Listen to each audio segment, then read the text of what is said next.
Hello everyone, quantum mechanics के आज के इस लेक्चर में हम एक बड़ा ही आसान और बहुत इम्पॉर्टेंट टॉपिक करेंगे जो है यहाँ पर आइडेंटिकल पार्टिकल्स। ठीक है, इसमें हर एग्ज़ाम में इसमें कोई ना कोई क्वेश्चन तो ज़रूर पूछा जाता है और क्वांटम मैकेनिक्स के जो बाकी टॉपिक्स हैं अगर उनसे इसका कंपैरिजन करें तो ये बहुत आसान टॉपिक है। ठीक है, तो ये अच्छे से करना है आपने। तो आज हम यहाँ पे शुरू करेंगे आइडेंटिकल पार्टिकल्स। तो सबसे पहले तो आइडेंटिकल पार्टिकल्स क्या होते हैं। आइडेंटिकल पार्टिकल जैसे सबसे पहले तो नाम से ही हमें पता चल जाता है कि जो एक जैसे हों। ठीक है, एक जैसे पार्टिकल। लेकिन अगर हमने इसकी डेफिनेशन देखनी हो आइडेंटिकल पार्टिकल्स की तो इफ़ यहाँ पर लिखेंगे हम if two or more particles have same intrinsic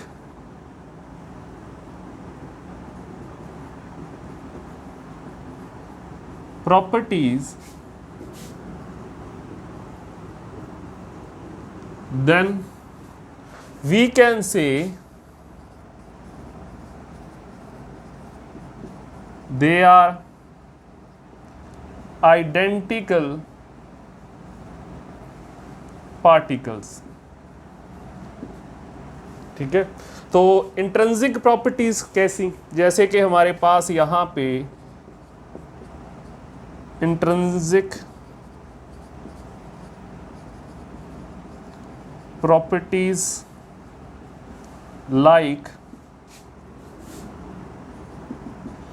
मास हो गया, चार्ज हो गया, ठीक है, स्पिन होगी।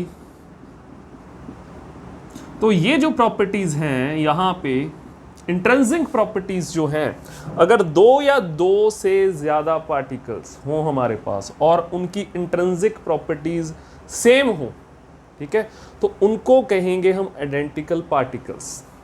ठीक है, इसकी एग्जांपल अगर आप देखो कि दो इलेक्ट्रॉन्स हैं हमारे पास, तो दो इलेक्ट्रॉन्स जो हैं उनका मास भी सेम है, चार्ज भी सेम है, इसमें चार्ज भी इंक्लूड करना है हमने, तो उनका चार्ज भी सेम है।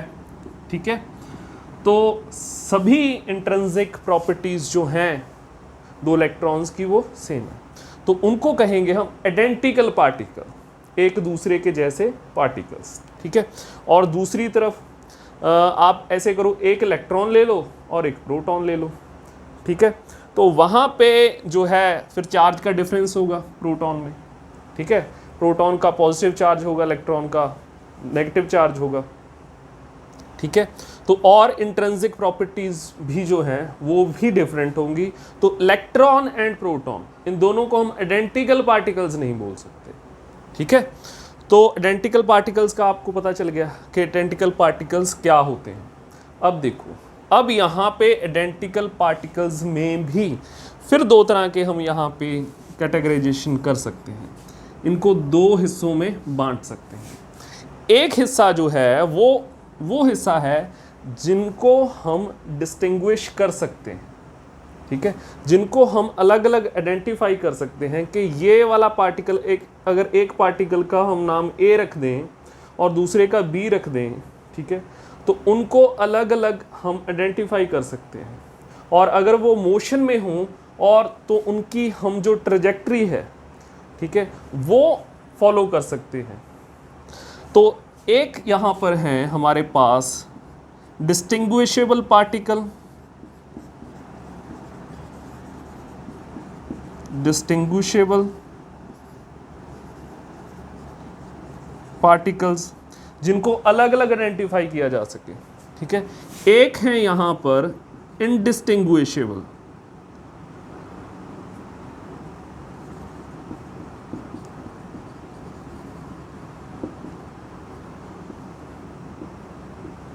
पार्टिकल्स।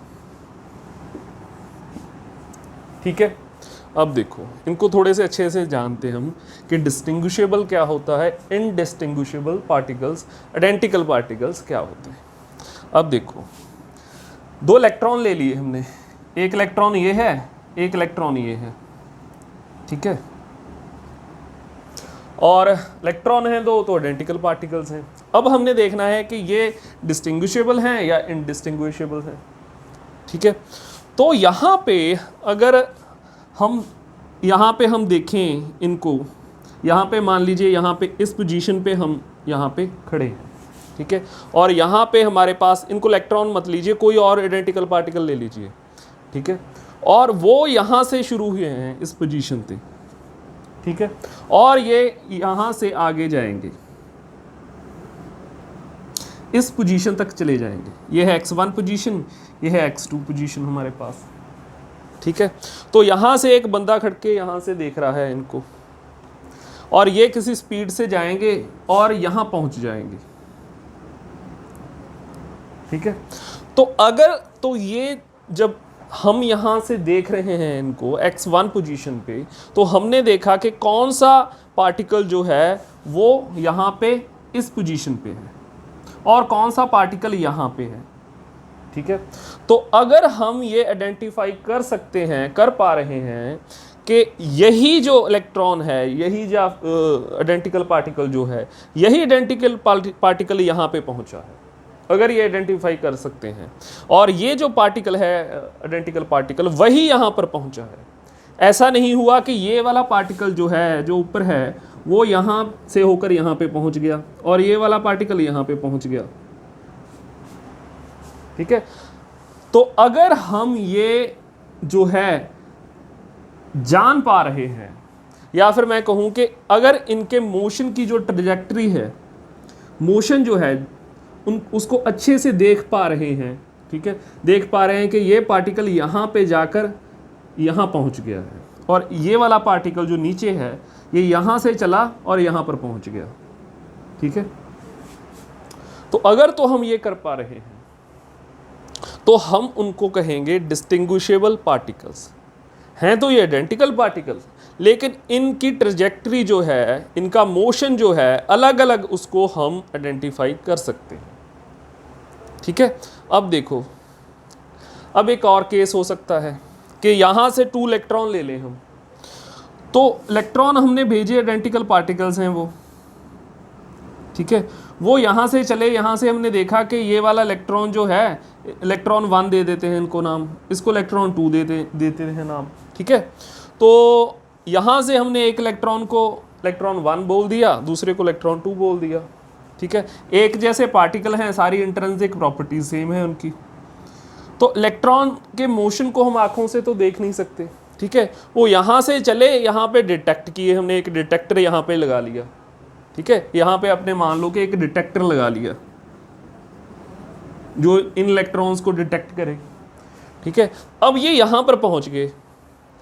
अब अगर हम यहाँ पे आइडेंटिफाई नहीं कर पा रहे कि जिस इलेक्ट्रॉन को हमने नंबर 1 नाम दिया था, वो इलेक्ट्रॉन कौन सा है जो यहाँ पर टकराया है, क्या वो 1 नंबर इलेक्ट्रॉन है या फिर 2 नंबर इलेक्ट्रॉन है, अगर ये आइडेंटिफाई हम नहीं कर पा रहे, अगर इलेक्ट्रॉन्स की ट्रैजेक्टरी को या फिर किसी भी आइडेंटिकल पार्टिकल की ट्रैजेक्टरी को हम फॉलो नहीं कर पा रहे, ठीक है, तो उन पार्टिकल्स को, उन आइडेंटिकल पार्टिकल्स को हम कहेंगे इनडिस्टिंग्विशेबल पार्टिकल्स, ठीक है, जिनको अलग नहीं किया जा सकता, अलग अलग आप आइडेंटिफाई नहीं कर सकते हो कि ये इलेक्ट्रॉन 1 है, ये इलेक्ट्रॉन नंबर 2 है, ठीक है। इसकी एक और एग्जांपल देख सकते हो कि आपके पास एक बैग में मान लो बॉल्स हैं, सारी एक जैसी बॉल्स हैं, एक जैसा कलर है सभी का, ठीक है। तो आपने एक बॉल निकाली, ठीक है, उसको अच्छे से देखा और आपने उसको नाम दे दिया ए, ये ए बॉल है, और उसको फिर डाल दिया उस डब्बे में, फिर सभी बॉल्स को आपने हिलाया, ठीक है।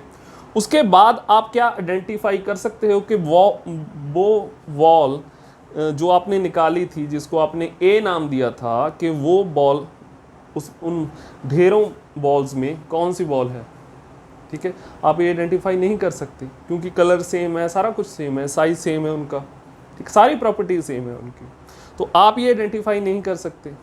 तो ऐसे ही इन इलेक्ट्रॉन के साथ नहीं कर सकते। एक डिब्बे में इलेक्ट्रॉन ले ले हम, ठीक है, ये प्रैक्टिकल नहीं है। आप एक थॉट एक्सपेरिमेंट कीजिए कि एक डब्बे में आपने इलेक्ट्रॉन ले लीजिए, ठीक है, तो इलेक्ट्रॉन तो सारे सेम ही दिखते हैं। एक इलेक्ट्रॉन आपने उठाया वहाँ पे, ठीक है, तो इलेक्ट्रॉन को नाम दे दिया, इलेक्ट्रॉन नंबर 1 है ये, फिर दोबारा से डाल दो वो, ठीक है।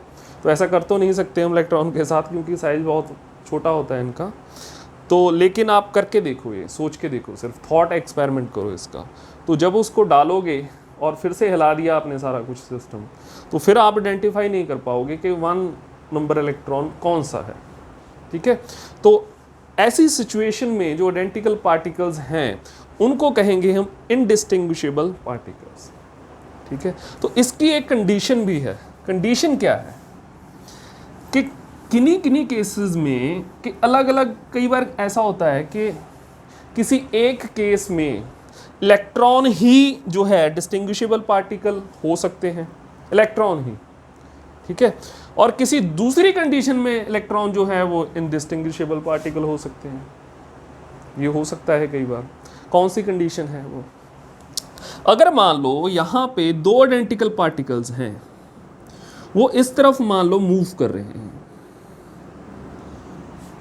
ठीक है, ये फर्स्ट आइडेंटिकल पार्टिकल है, ये हमारे पास एक आइडेंटिकल पार्टिकल है, ठीक है। तो यहाँ पे इन आइडेंटिकल पार्टिकल्स के साथ एसोसिएटेड एक मैटर वेव भी होगी, ठीक है। तो अगर मैटर वेव होगी उसकी वेवलेंथ होगी कुछ, ठीक है, इसकी कुछ वेवलेंथ है। ये सेकंड पार्टिकल के साथ जुड़ी हुई वेव है, ये फर्स्ट पार्टिकल के साथ जुड़ी हुई वेव है, ठीक है। तो और इनके बीच में कुछ डिस्टेंस है यहाँ पे d, इन दोनों पार्टिकल्स के बीच में डिस्टेंस है d, ठीक है। तो हैं ये आइडेंटिकल पार्टिकल, ठीक है। तो अगर कोई मान लो एक हमारे पास एक्सपेरिमेंट चल रहा है और उसमें ये मूव कर रहे हैं हमारे सामने, तो अगर तो इनकी वेवलेंथ है, जो वेवलेंथ क्या होगी, एक लेंथ होगी यहाँ पर, ठीक है, लेंथ की यूनिट होगी उसमें, और एक जो है यहाँ पे ये वाला गैप, ये भी एक लेंथ है, ठीक है। तो अगर तो यहाँ पे हमारे पास जो वेवलेंथ है वो बहुत बहुत बड़ी है, ये नहीं कहेंगे हम, अगर हमारे पास जो गैप है वो बहुत बहुत बड़ा है यहाँ पे वेवलेंथ, जो इन पार्टिकल के साथ एसोसिएटेड मैटर वेव है, ठीक है, उसकी जो वेवलेंथ है और जो हमारे पास डिस्टेंस है इन दोनों के बीच में, तो डिस्टेंस जो है उस वेवलेंथ से बहुत बहुत बड़ा है, ठीक है। तो एवरेज डिस्टेंस जो है वो बहुत बड़ा है यहाँ पे। तो ऐसे केस में उनको अलग अलग हम आइडेंटिफाई कर सकते हैं, उनकी ट्रैजेक्टरी को फॉलो कर सकते हैं, और ऐसे केस में वही आइडेंटिकल पार्टिकल जो हैं वो क्या होंगे, डिस्टिंग्विशेबल पार्टिकल। तो इस कंडीशन में क्या होंगे वो, डिस्टिंग्विशेबल पार्टिकल, हम उनको अलग अलग आइडेंटिफाई कर सकते हैं। अब देखो, अब दूसरी कंडीशन, अगर मान लो ये जो रेंज है ये कम हो जाती है, यहाँ पे जो d है वो तकरीबन इक्वल है या फिर बहुत बड़ा नहीं है यहाँ पर, ठीक है, लैम्डा से, वेवलेंथ से, तो क्या होगा कि ये बहुत नज़दीक होगा इसके, यहाँ पे आ गया कुछ, ठीक है, तो ये जा रहा है, ये पास पास जा रहे हैं, तो क्या होगा कि इनके जो वेव फंक्शंस हैं यहाँ पे वो एक दूसरे के साथ ओवरलैप करेंगे, ठीक है, इनकी जो वेव्स हैं एक दूसरे के साथ ओवरलैप करेंगी वो। तो जहाँ पे ओवरलैप वो करेंगी तो वहाँ पे हम नहीं बता सकते कि यहाँ पे पार्टिकल नंबर 1 है या पार्टिकल नंबर 2 है, क्योंकि यहाँ देखो, यहाँ इसकी भी वेव आ रही है, इसकी, इस पार्टिकल के होने की भी प्रोबेबिलिटी यहाँ पर है, और इसके दूसरे 1 के होने की प्रोबेबिलिटी भी यहाँ पर है। तो जहाँ पर ये ओवरलैप कर जाएंगी तो फिर उसके बाद हम आइडेंटिफाई नहीं कर पाएंगे कि यहाँ पर पार्टिकल नंबर 1 है या फिर पार्टिकल नंबर 2 है, ठीक है। तो अगर ये केस आ जाता है या तो ये इक्वल है, या फिर वेवलेंथ बड़ी हो जाए डिस्टेंस से, या फिर क्या हो जाए यहाँ पे d से बड़ी हो जाए वेवलेंथ, या फिर इक्वल हो जाए। तो अगर ये कंडीशंस यहाँ पर बन रही हैं तो उन पार्टिकल्स को क्या कहेंगे हम? Indistinguishable particle.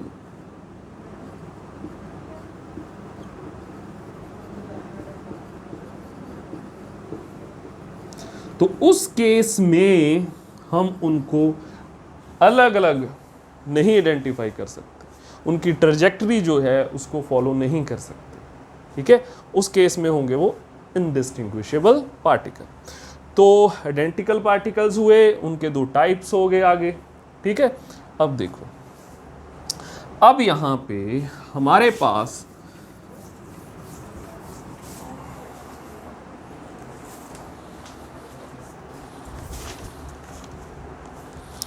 अगर डिस्टिंग्विशेबल एंड इनडिस्टिंग्विशेबल पार्टिकल्स की यहाँ पर थोड़ी सी प्रॉपर्टीज मैं आपको लिखा देता हूँ।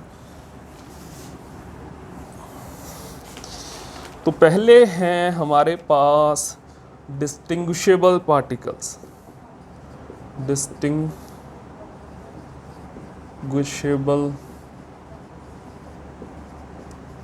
पार्टिकल्स, ठीक है।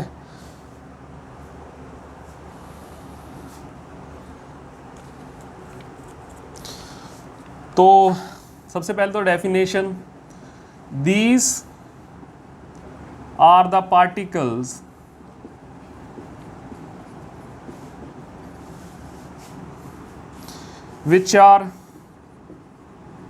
which can be distinguished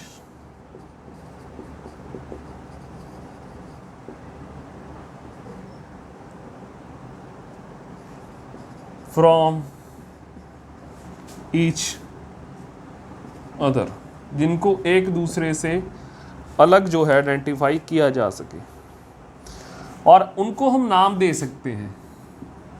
we can name them A, B, C, कुछ भी नाम दे सकते हैं उनको, ठीक है। और दूसरा है कि we see them properly, we see them properly। तीसरा है कि वो पार्टिकल जो हैं डिस्टिंग्विशेबल पार्टिकल ओबे क्लासिकल नेचर। तो ये क्लासिकल नेचर ओबे करते हैं, ठीक है। क्लासिकल नेचर में मैक्सवेल, बोल्ट्जमैन,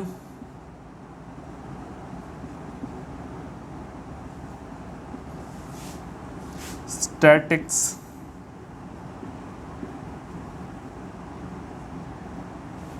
ठीक है। तो यहाँ पे मैक्सवेल, बोल्ट्जमैन, स्टैटिस्टिक्स को यहाँ पर ये फॉलो करते हैं। तो फोर्थ नंबर पर है यहाँ पे, there is no exclusion principle for these particle, there is no exclusion principle for these particles, ठीक है। तो यहाँ पे कोई भी एक्सक्लूजन प्रिंसिपल नहीं है जो इन पार्टिकल्स पर लगता हो। तो पॉली एक्सक्लूजन प्रिंसिपल के बारे में आपने सुना होगा, ठीक है।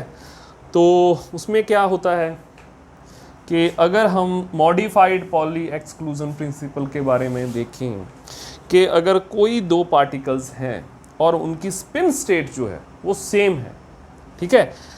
एक नंबर पार्टिकल है, उसकी स्पिन स्टेट है कुछ ऐसी, 2 नंबर पार्टिकल है, उसकी स्पिन स्टेट है कुछ ऐसी, ठीक है। तो इन दोनों की स्पिन स्टेट जो है वो सेम है यहाँ पर।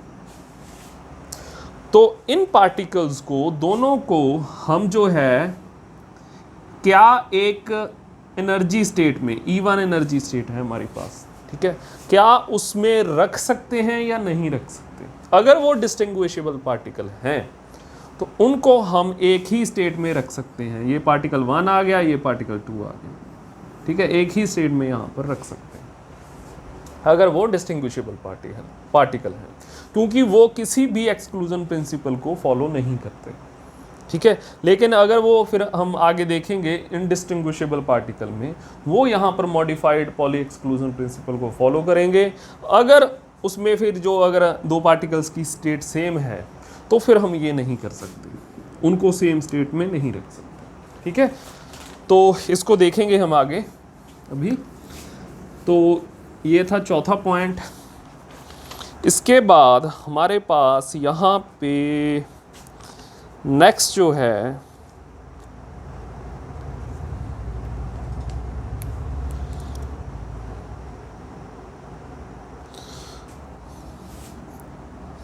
these particles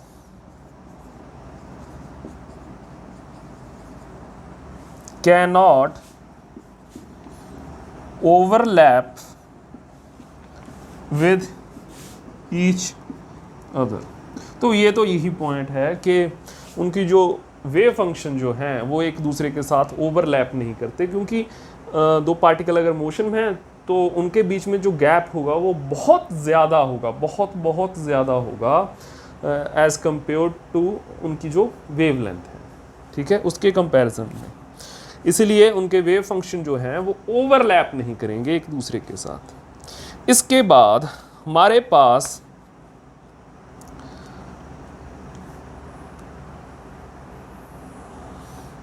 इनडिस्टिंग्विशेबल पार्टिकल जो हैं उनके बारे में नोट कर लेते हैं, कुछ उनकी खासियतें।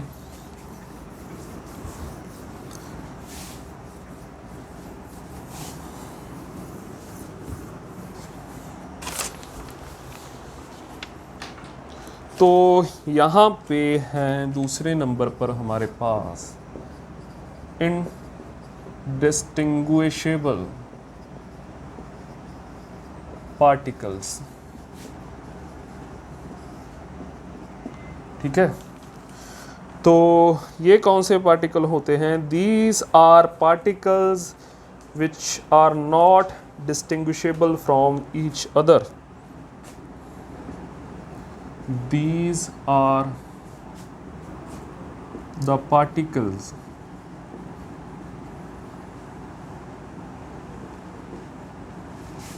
which cannot be distinguishable from each other.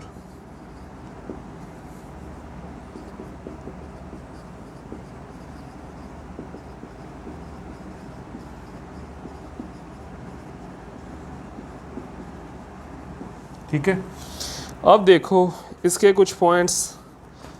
यहाँ पर ये जो पार्टिकल है इनडिस्टिंग्विशेबल पार्टिकल्स, ये दो तरह के होते हैं। पहले पार्टिकल जो है, पहला ग्रुप जो है यहाँ पे, वो है यहाँ पे बोसॉन का, बोसॉन्स, और दूसरे हैं यहाँ पे fermions,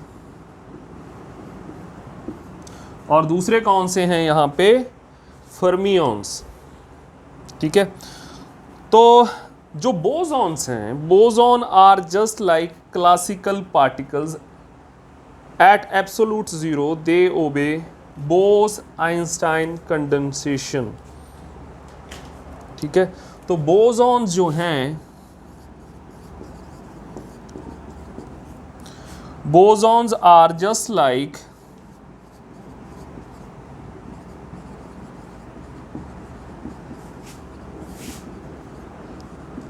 classical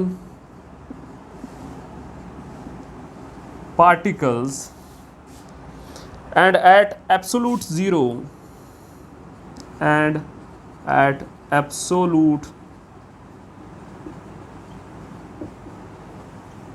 they obey Bose-Einstein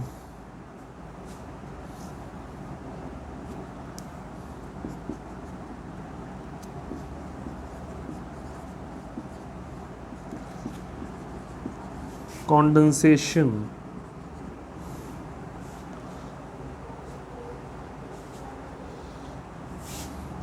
and all boson have integral spin including 0.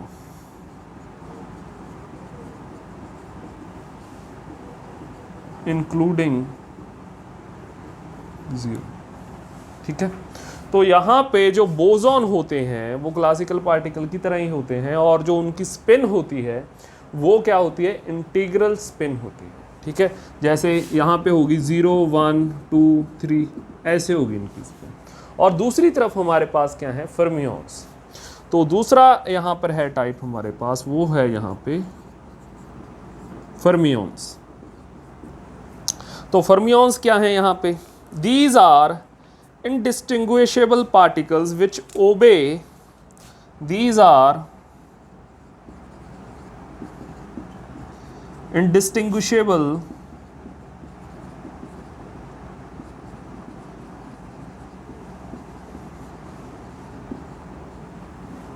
particles, those obey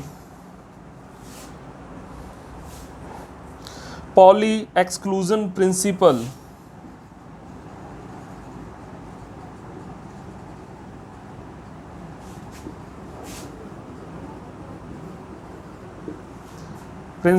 and these have half integral spin, and these have half integral spin, ठीक है। तो अगर जो फर्मियंस होते हैं वो पॉली एक्सक्लूजन प्रिंसिपल को एक तो फॉलो करते हैं, दूसरा इनकी जो स्पिन होती है वो हाफ इंटीग्रल स्पिन होती है, ठीक है। तो इनकी स्पिन होगी जैसे यहाँ पे होगी 1/2, ठीक है, ऐसे होगी यहाँ पर। तो जैसे इलेक्ट्रॉन की है यहाँ पे हाफ, तो इनकी स्पिन जो होगी यहाँ पर हाफ इंटीग्रल स्पिन होगी, 1/2 होगी, 5/2 होगी, 7/2 होगी, कुछ ऐसे, ठीक है। तो यहाँ पे जो पॉली एक्सक्लूजन प्रिंसिपल है उसको फर्मियंस फॉलो करते हैं। तो सबसे पहले पॉली एक्सक्लूजन प्रिंसिपल को देख लेते हैं, ठीक है। तो क्वांटम मैकेनिक्स में यहाँ पे है modified poly exclusion principle.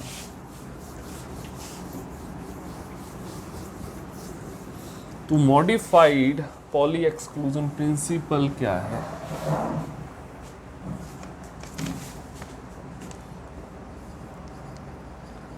Poly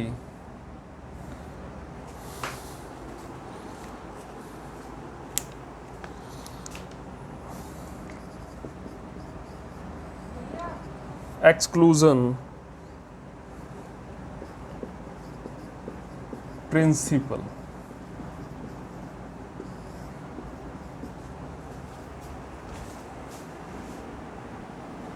तो यहां पर पॉली एक्सक्लूजन प्रिंसिपल है हमारे पास कि no two particles with same spin state can exist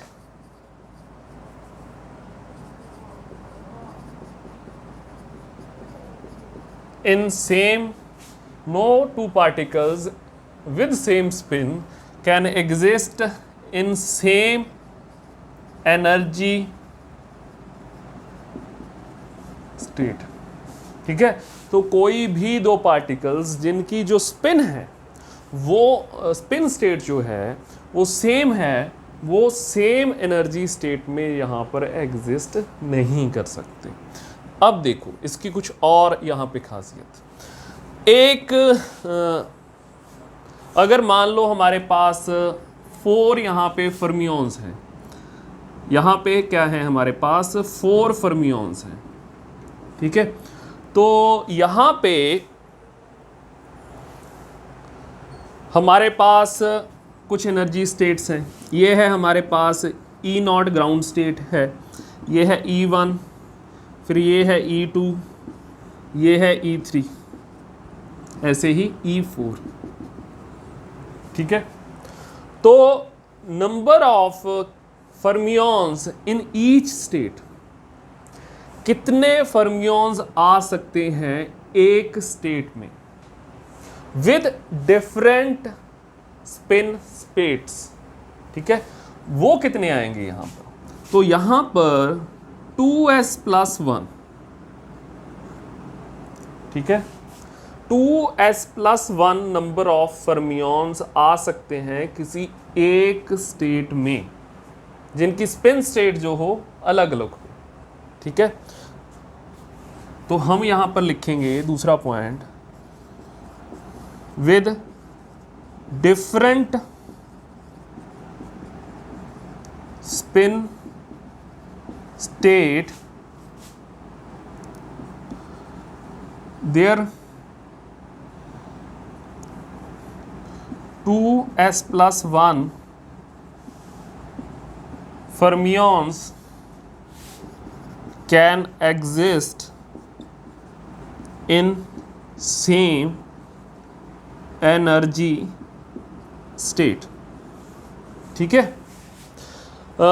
different spin state के साथ मैंने कहा था कि अगर तो उनकी स्पिन स्टेट सेम है तो सिर्फ एक ही फर्मियन आ सकता है किसी एक स्टेट में, लेकिन अगर डिफरेंट है, ठीक है, अगर स्पिन स्टेट डिफरेंट है तो ज़्यादा से ज़्यादा एक स्टेट में हम कितने फर्मियंस रख सकते हैं। तो ये जो दूसरा पॉइंट है ये इसी बारे में है कि आप क्या करो, इस फॉर्मूले का यूज़ करो, ठीक है। उसमें यहाँ पर क्या पुट करना है, हमने स्पिन पुट करनी है, ठीक है। तो यहाँ पे हमारे पास एक नंबर आ जाएगा, वही नंबर होगा हमारे पास कि उतने नंबर ऑफ फर्मियंस हम यहाँ पे एक स्टेट में फिल कर सकते हैं, ठीक है। तो यहाँ पे मैंने एक एग्जांपल आपको यहाँ पे दे रहा हूँ कि हमारे पास मान लो 4 फर्मियंस हैं, 4 फर्मियंस हैं विद हाफ स्पिन, एंड यहां पे बताया गया है कि डिफरेंट स्पिन स्टेट है उनकी, डिफरेंट स्पिन स्टेट है उनकी, ठीक है। स्पिन क्या है उनकी, हाफ, और जो स्टेट्स हैं उनकी स्पिन स्टेट वो अलग अलग हैं सारी, ठीक है। तो यहां पर एक स्टेट में फिर हम कितने फर्मियंस, एक एनर्जी स्टेट में कितने फर्मियंस रख सकते हैं। तो यहाँ पे सिंपली हमने क्या करना है, यहाँ पे हाफ पुट कर देना है, ठीक है। तो हमारे पास यहाँ पे क्या आ गया नंबर, तो यहाँ आ गया 2। तो एक स्टेट में सिर्फ हम क्या रख सकते हैं, 2 फर्मियंस रख सकते हैं। तो ग्राउंड स्टेट में हमने 2 फर्मियंस रख लिए, ठीक है। और तो फिर 2 फर्मियंस बच गए हमारे पास, तो 2 फर्मियंस कहाँ पे आएंगे, यहाँ पे आएंगे, ठीक है। तो ऐसे हम 4 फर्मियंस को अरेंज करेंगे।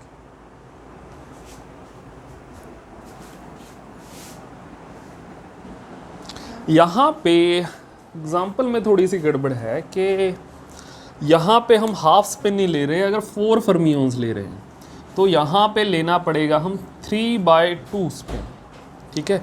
अगर 3/2 स्पिन ले रहे हैं तो यहां पे स्पिन क्या है हमारे पास, 3/2, फर्मियंस कितने हैं यहाँ पे 4, एमएस कितना होगा यहाँ पर, एमएस यहाँ पर होगा 3/2 minus half plus half, and यहाँ पे होगा हमारे पास 3/2, ठीक है।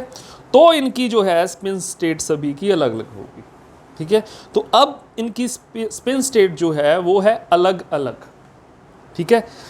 एक का यहाँ पर होगा हमारे पास 3/2, यहाँ पर लेंगे 3/2 माइनस 3/2, ठीक है।